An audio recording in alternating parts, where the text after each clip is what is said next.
కాశ్మీర్ చాలా ఫ్రెండ్లీగా ఉంటారు. సో డ్రైవర్ కూడా వీళ్ళందరూ ముస్లింలే కదా మెజారిటీ అక్కడ? అందరూ ముస్లిమ్సేనండి, అందరూ ముస్లిమ్సే. మళ్ళీ మా మా మా డ్రైవర్ అంటే ఆ ఇన్సిడెంట్ అయిందంటే అంటాడు ఇది గవర్నమెంట్ చేసిన పని అని చెప్తాడు మాకు. ఏ గవర్నమెంట్ చేసిన పని? కాశ్మీర్ గవర్నమెంటా? మన ఇండియన్ గవర్నమెంట్ చేయించింది అంటాను. ఓకే, తను ఇండియనేనండి? ఇండియన్ అండి, నేను అక్కడ కాశ్మీర్లోనే పుట్టాడు. కానీ ఇప్పుడు కదండి పుల్వామా అటాక్ కూడా గవర్నమెంటే చేయించిందని అంటే వీళ్ళందరికీ ఒక థాట్ ఉందన్నమాట అండి. అంటే ముస్లిమ్స్ మేము చేయలేదు, గవర్నమెంటే చేయించింది. సో ఇదే వాళ్ళు ఆలోచన సరళ ఇదే. ఇండియన్ గవర్నమెంట్ ఇండియాలో తీసుకెళ్ళి ఈ రకంగా చేస్తుందా అంటే వాళ్ళని అలాగే వాళ్ళు ట్రైన్ ఇస్తారో లేకపోతే ప్రతిరోజు వాళ్ళకి ఏ ఓటు అలా ఇన్పుట్స్ పంపిస్తుంటారో వీడియోస్ రూపంలో ఇది మనం జిహాదీ అనుకుంటా అది నూరిపోస్తుంటారేమో ప్రతి ఒక్కరికి. రోజు కదండి మా డ్రైవర్ అంటే యాక్చువల్గా ఇలా ఒప్పుకోవచ్చు కదా, టెర్రరిస్ట్ చంపారు అని లేదు, గవర్నమెంట్ ఇదంతా ప్లాన్ చేసి చేయించిందని చెప్తున్నాడు. అంటే ఆ రోజు సాయంత్రం 4:30కి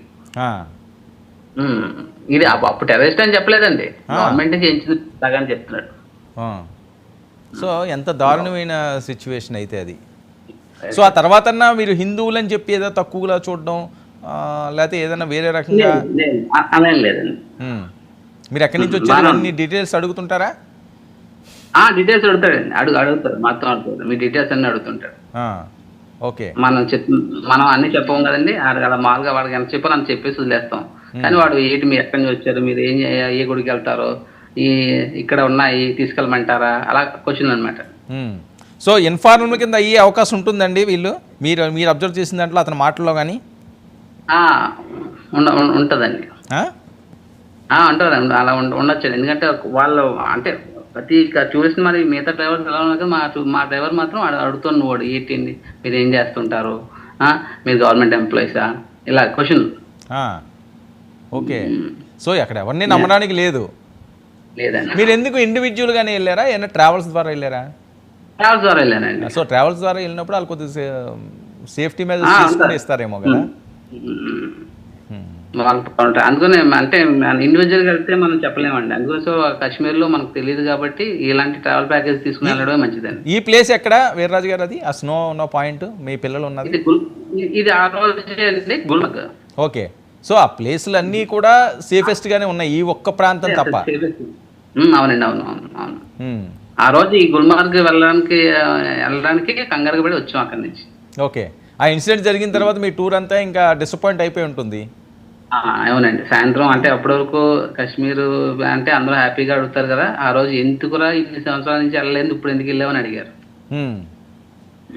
మళ్ళీ కాశ్మీర్ వెళ్దామనే ఆలోచన వస్తుందా? రాదండి. సో అలాంటి సిచ్యువేషన్ ఇప్పుడు వాళ్ళకి కావాల్సింది ఆ టూరిజం, లేకపోతే అక్కడ అసలు బతకడానికి లేరు చాలా మంది. అవునండి, మొత్తం మీరు అక్కడ కాశ్మీర్ అంతా మీకు టోటల్ వాళ్ళు డిపెండ్ అయితే టూరిస్ట్ మీదే. టూరిస్టులు ఎంతమంది వస్తున్నారో వాళ్ళని ఎలా యాక్చువల్గా మనకి గుర్రానికి 2,000, కారుకి 2,500 రోజుకి, అక్కడ యాక్టివిటీస్ చేయాలంటే 6,000, ప్రతిదీ అంతా టూరిస్ట్ మీదే, వాళ్ళకి సెపరేట్ వేరే ఇంకేం లేదండి. టోటల్ బిజినెస్ టూరిజం అండి.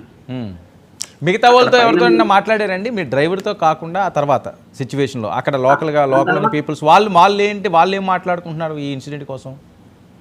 వాళ్ళు అంటే ఆ రోజు ఈవినింగ్ మేము భోజనం చేస్తున్నప్పుడు ఇన్షాల్లా నువ్వు అసలు ఏం చేయాలి, మీరు చాలా గాడ్స్ గ్రేస్ మీరు తప్పించేసుకున్నారు, ఇలా జరగడం మాకు చాలా బాధాకరంగా ఉంది, ఇలాగే మాట్లాడారండి సాయంత్రం.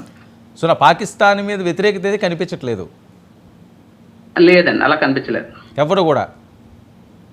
అలా చెప్పలేదు వాళ్ళంటే మనకు అసలు మనకు భాష అర్థం అవుతుంది, కాశ్మీరీ భాష. ఇప్పుడు మిగతా భాషలన్నీ కొంచెం ట్రై చేయొచ్చు కానీ కాశ్మీరీ అసలు మనకు అర్థం అవుతుంది.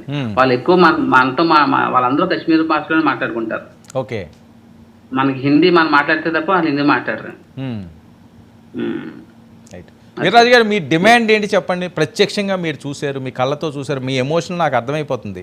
అది మీరు ఏదో మాట్లాడుతున్నారు తప్పించి లోపల నుంచి అయితే దుఃఖం వచ్చేస్తున్నట్లుగానే అనిపిస్తుంది. నేను మళ్ళీ మిమ్మల్ని అనవసరంగా అందులోకి తీసుకువెళ్ళానేమో. అయ్యో, అంటే నైట్ మేస్ అండి, ఆ రోజు మాకు నిద్ర పట్టలేదండి అసలు. ఆ రోజు లేదా నెక్స్ట్ రోజు కూడా మనకి ఎప్పుడు అక్కడ నుంచి వెళ్ళిపోతాం అలా శ్రీనగర్ మా ఫ్లైట్ నెక్స్ట్ రోజు ఈవినింగ్ అంటే ఈవినింగ్ అయితే మార్నింగ్ ఎర్లీ మార్నింగ్ తీసుకెళ్ళా ఎయిర్పోర్ట్లో ఉన్నాం మేము. అక్కడ నుంచి మేము ఎయిర్పోర్ట్కి వెళ్ళడానికి ఎంతమంది ఆపుతారు ఏమవుతుంది అన్న టెన్షన్తో వెళ్ళామండి. వెళ్ళిపోయి 6 గంటలకు వెళ్తే మాకంటే దారుణంగా అక్కడ మొత్తం బయట వరకు లైన్లు పెద్ద పెద్ద పెద్ద క్యూలు అండి. సో అందరూ కూడా ఇంక రిటర్న్ వెళ్ళిపోతున్నారు అనమాట. అందరూ రిటర్న్ వెళ్ళిపోతున్నారండి. ఆ ఫ్లైట్లో కానీ ఎయిర్పోర్ట్లో కానీ ఈ డిస్కషన్లు వచ్చేవండి? డిస్కషన్లు లేదండి, పెద్ద రాలేదు, డిస్కషన్ రాలేదండి. వాళ్ళందరూ కూడా ఎక్కువ అందరూ కర్ణాటక, మహారాష్ట్ర నుంచి వచ్చిన వాళ్ళండి ఆ రోజు. ఓకే. ఆంధ్ర వీళ్ళు ఉన్నారండి, ఆంధ్ర వాళ్ళు ఇద్దరు చనిపోయారండి. వీళ్ళు ఎక్కడన్నా మీకు తగిలేరండి కనిపించడం కానీ? వీళ్ళు లేదండి, లేదు వాళ్ళని ఎప్పుడు చూడలేదు మీ టూర్లో.